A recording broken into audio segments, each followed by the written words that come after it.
the network for the AV industry. What are you listening to? This This is AV. This is AVNation. This is AVNation.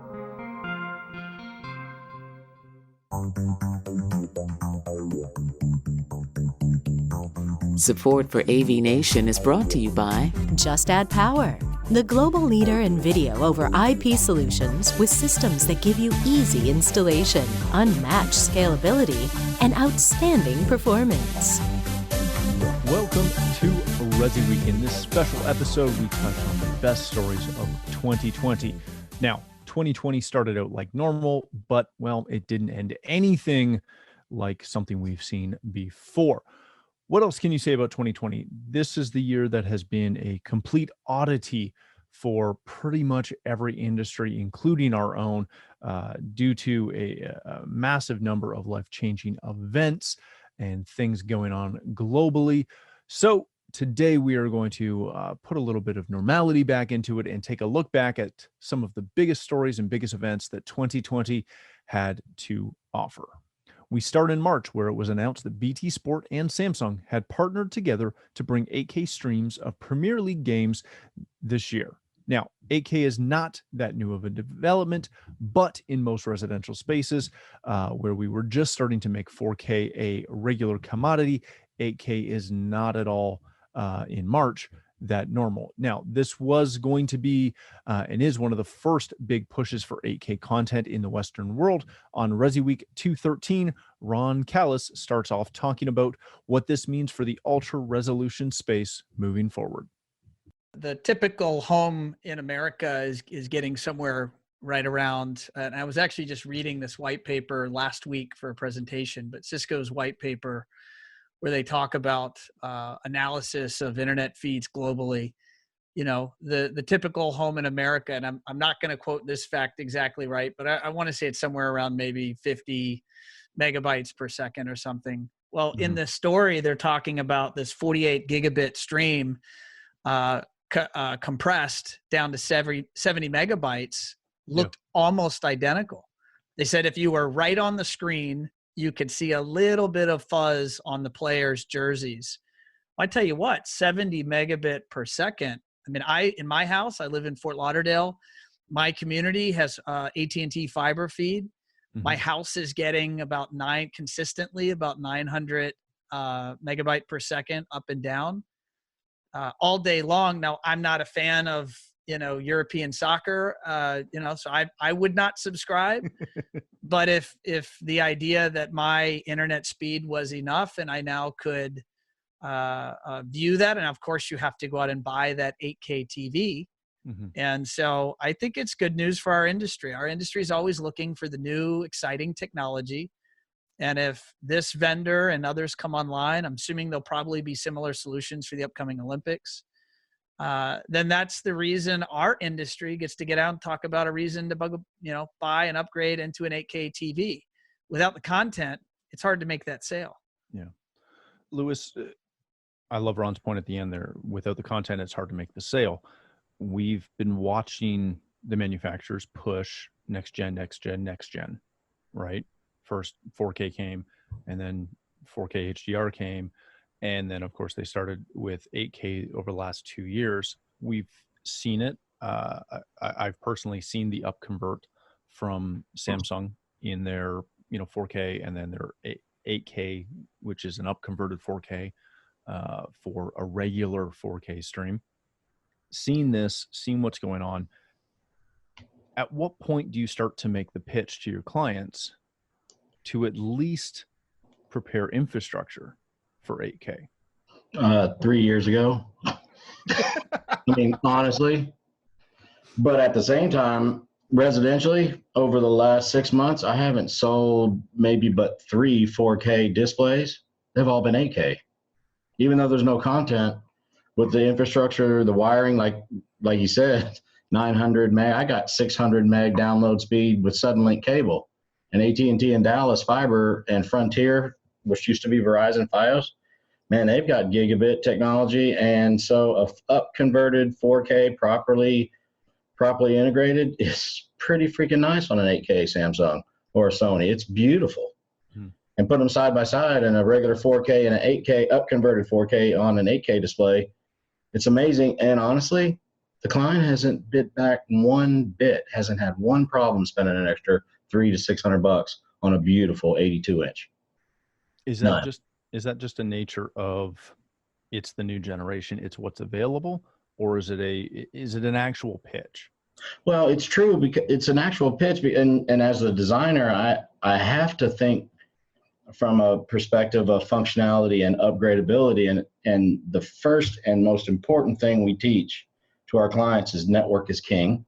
Mm-hmm. Number two, don't be obsolete. And with an 8K display or with 900 meg or 1 gig internet coming into the home and proper wiring, I'm less obsolete than a lot of people. Our next story comes to us from ResiWeek 226. We talked about the cancellation of the CEDIA Expo 2020. Now, the show was initially supposed to take place in Colorado in September, but ended up going virtual. This news wasn't that big of a bombshell. We all kind of expected it to come. We had already had several events canceled or postponed or had gone virtual, including Infocom in the summer, but it was still a big blow for Emerald Expositions as well as CEDIA corporately and the CEDIA community as well. Richard Fregosa brings his sage wisdom talking about the impact of this cancellation for our industry. I've gone back and forth on it. I mean, I first, I think the biggest part is that by finally stating, look, this isn't happening, it is allowing everybody to make the decisions to not be forced into a difficult decision.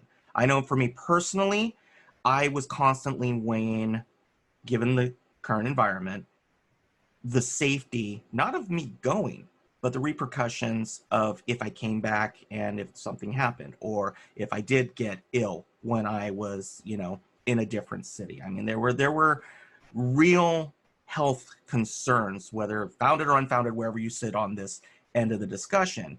But there were some issues for me personally about my desires and what I wanted, and my want versus the need for safety.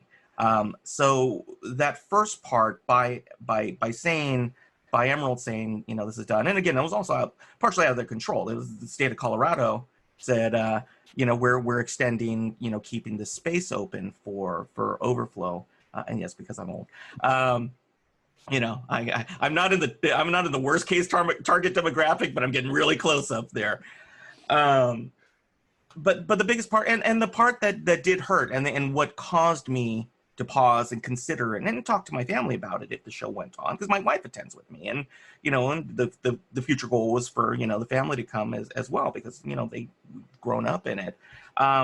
Is the ambassadorship, exactly what you're talking about, Matt, a big part of kind of the reach one, teach one that was always brought to me when I started and people took me under their wing, was when you're starting out, it's who to go to, who to talk to. And it's two-part. It's being a manufacturer, an ambassador for a manufacturer, a manufacturer that you care about, and bringing dealers and them together, and at the same time bringing a face of a dealer to a manufacturer that hadn't dealt with them before, and creating those relationships. And CEDIA has always been, for me, about those relationships, about an opportunity.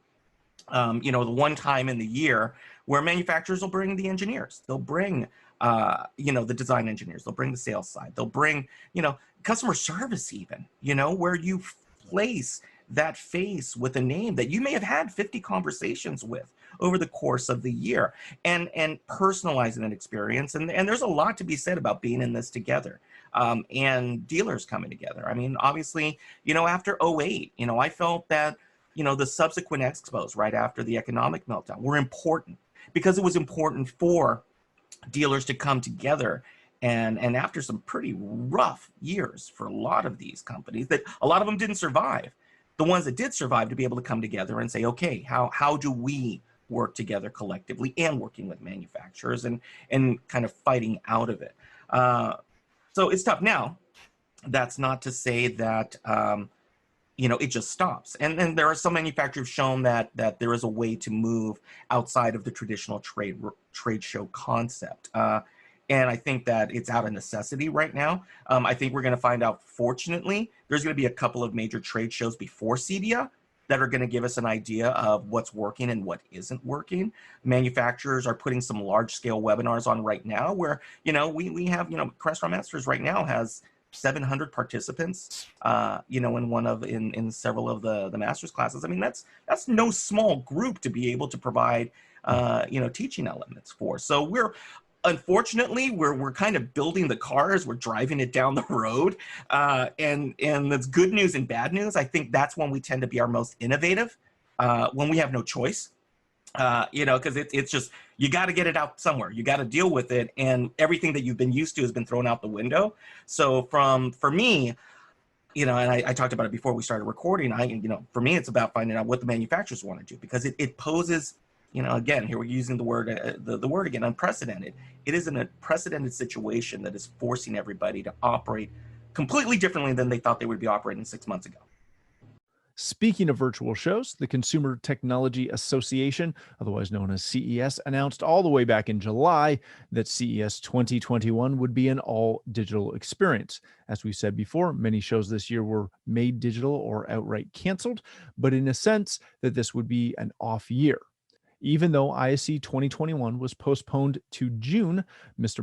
Blackman was adamant that there would be a physical presence in Barcelona. From ResiWeek episode 235, Joe Whitaker starts off talking about what it meant for the most mainstream consumer technology show to go fully virtual.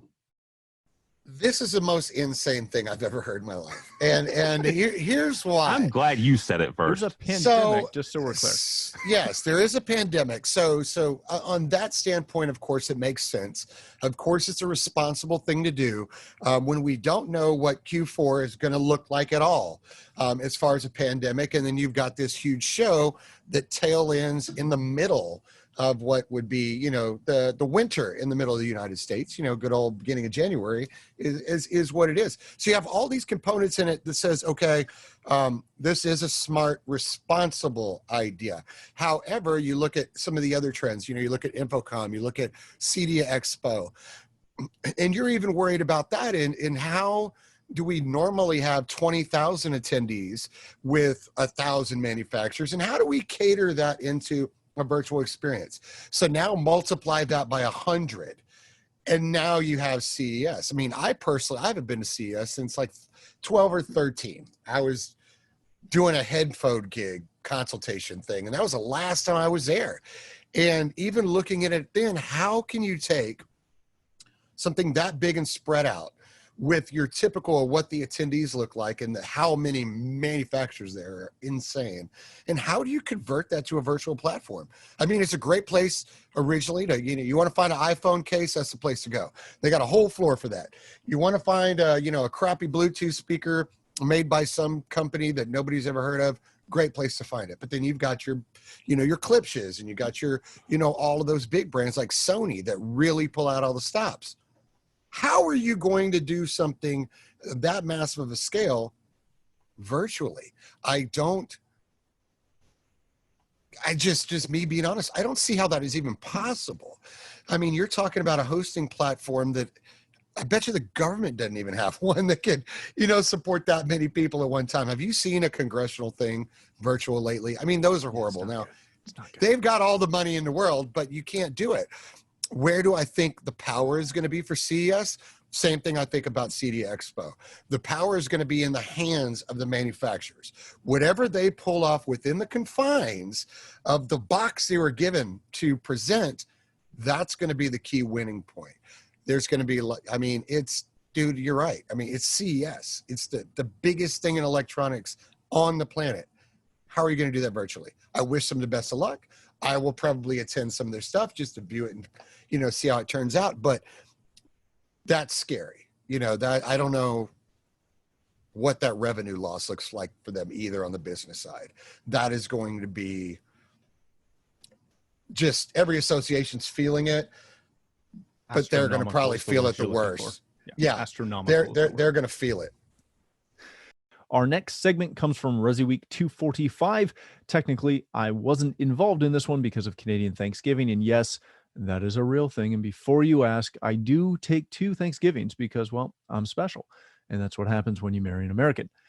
It was announced in early October that Tabitha O'Connor would be stepping down as global president and CEO of Cedia in January 2021. In a year of unexpected news stories, this was a bit of a bombshell. Tabitha had an 18-year tenure at Cedia and became the CEO in 2017. Heather Sidorowicz starts off talking about where this leads Cedia and the industry as a whole moving forward.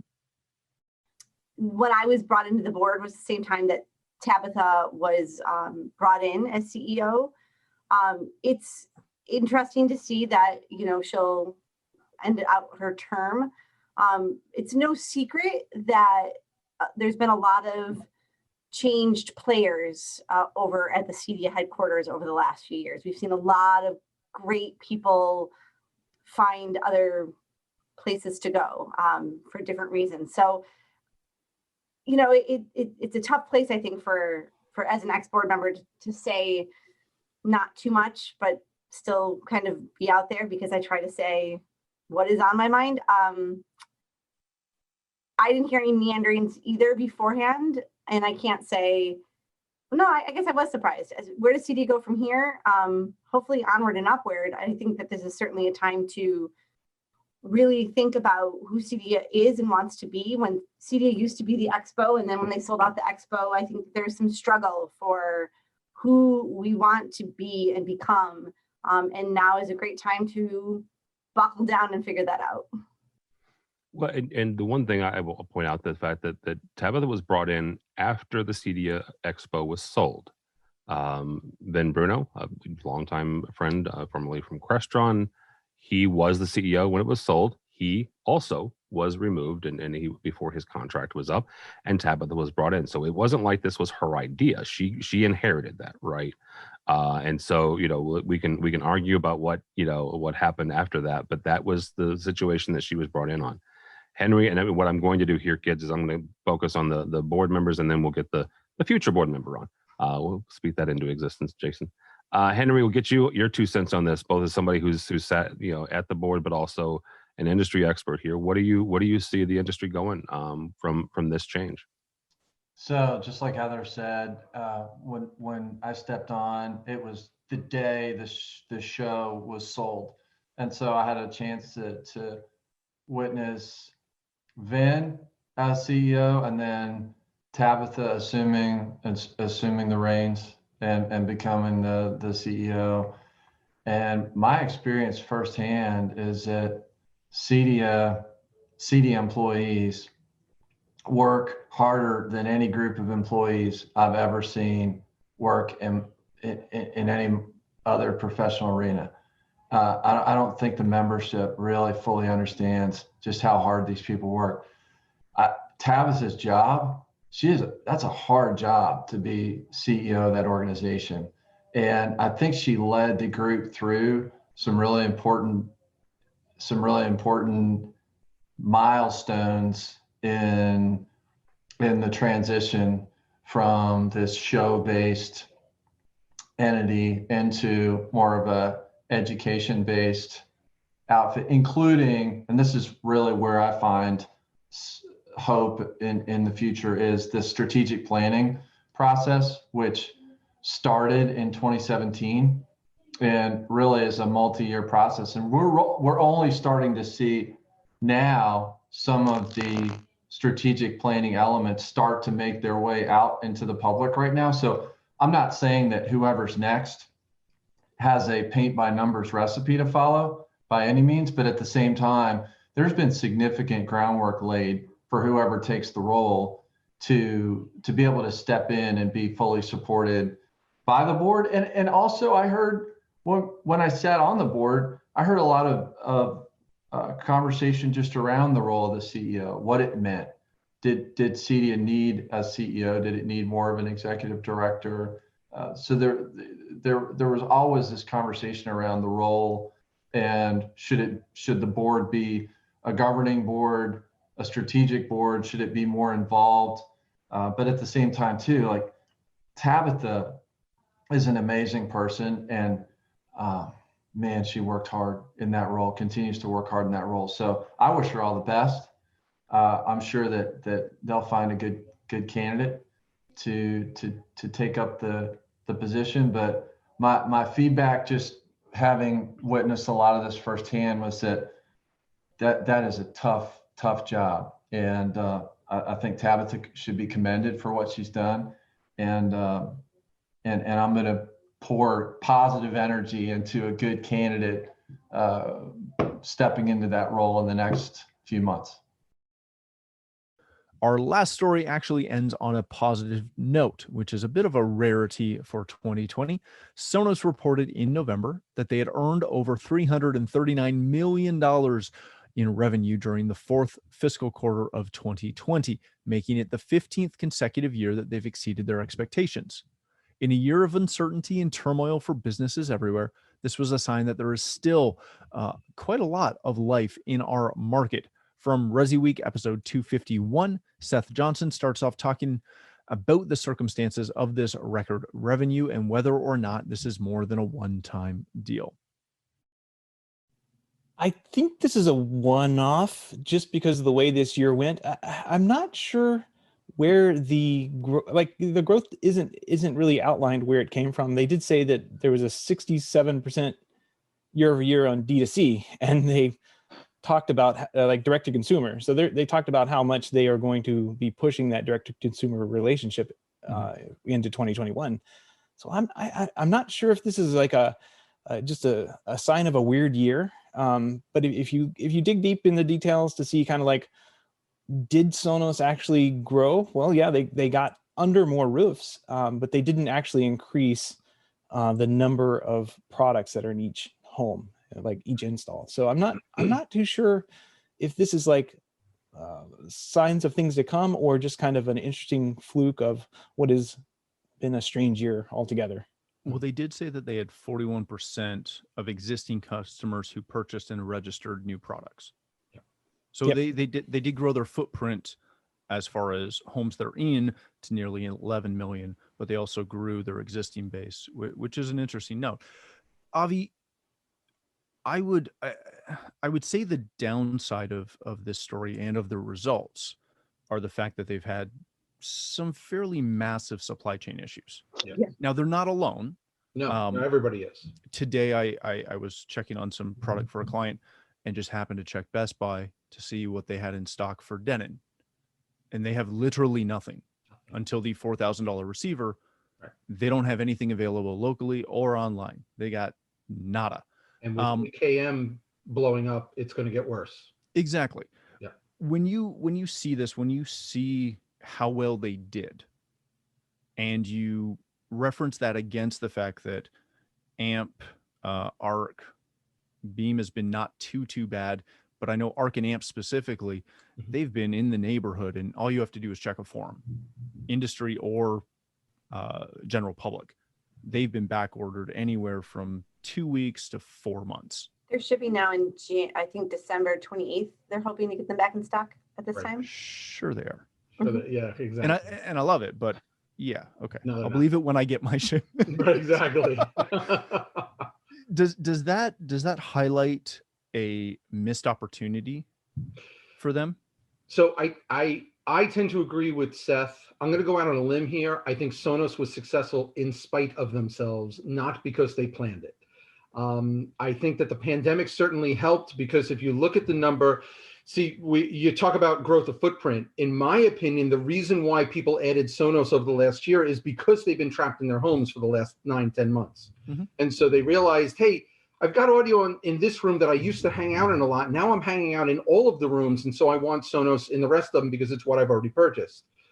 I'm very concerned for Sonos. I think that the new Google Music program that they're rolling out is going to take a big chunk out of their B2C business, because I think Google and the new Apple Mini is going to take a big chunk out of their B2C business. I think they better start hugging their local integrators as soon as possible, because Google and Apple, won't hug the integrators. Sonos already has that footprint. They already have a strong following within the integrator community. And if they want to keep themselves afloat, they need to like double down on the CEDIA marketplace. Absolutely. I think that it's also indicative of the fact that they're bringing out a recurring revenue model, or attempting to bring out a recurring revenue model for their radio program. Their monthly is a last ditch attempt at staying relevant while Apple and Google are clearly nipping at their heels. The patent lawsuits are just a distraction. I'm not even sure why they would even bother with that, other than to assert themselves prior to the pandemic, not realizing the world was going to come to an end. They knew Google's announcements were going to be sometime in the second, third quarter, and they figured as a public company, they preempt it. It didn't work, right? Because most of them at this point have been negated. There's still an ongoing battle going on, but they won a little on one side, they lost a little on the other side. It's not the way to do it, right? You don't win a market through litigation. You win a market through innovation. So I'm actually concerned about Sonos's long-term strategy, because the pandemic is going to end, and it's going to be about innovation, and it's going to be about these other companies and their music programs coming out.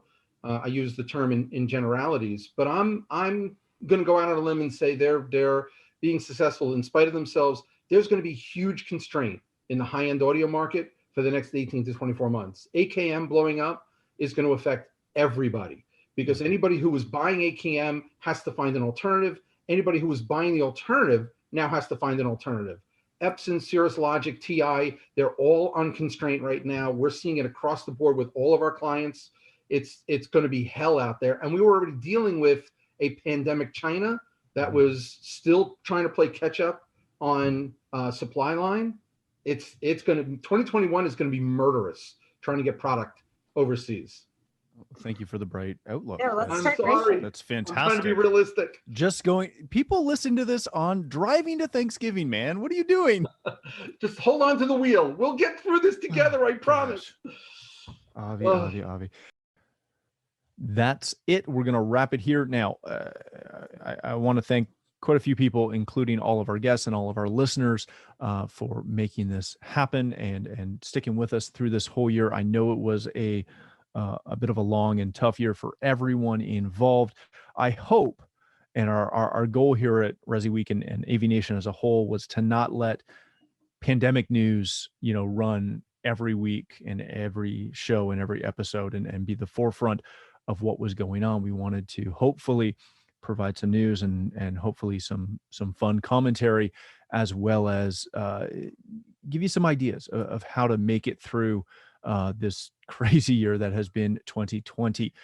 So first of all, as I said, I want to thank all of our guests who have joined us, our entire team at AVNation, including my producer, Mitchell, who wrote this lovely piece of copy. And I quote, I'd also like to thank our producer, Mitchell, only because he wrote in the copy that in the copy that I'm reading right now. Wait a minute, end quote. But yes, Mitchell has been fantastic in producing this show and making hopefully me sound somewhat good and fun. But again, to all of our listeners, all of our guests, all of our supporters and underwriters, I really want to thank all of you for sticking with us this year. This has been, as I mentioned, an entertaining year, but it's also been a good year. We've seen a lot of really good things come out of this year, and we've seen a lot of camaraderie and friendships develop throughout what has become a very interesting 2020. I'm Matt Scott. If you want to connect with me, you can find me on Twitter at Matt D. Scott and pretty much every other social platform. But more importantly, please stop by avnation.tv, where you'll find this show, as well as a wide variety of other shows with all the other verticals that we cover. When you visit the website, please take a moment to check out our underwriters. We are extremely thankful for our supporters and ask that you support them as well. Thanks again for watching. This is the last show of 2020, and we're looking forward to a fantastic 2021. We hope you'll stay with us. ResiWeek has got a lot of fun things in store. Thanks again for watching. That's all the time we have for this episode of ResiWeek.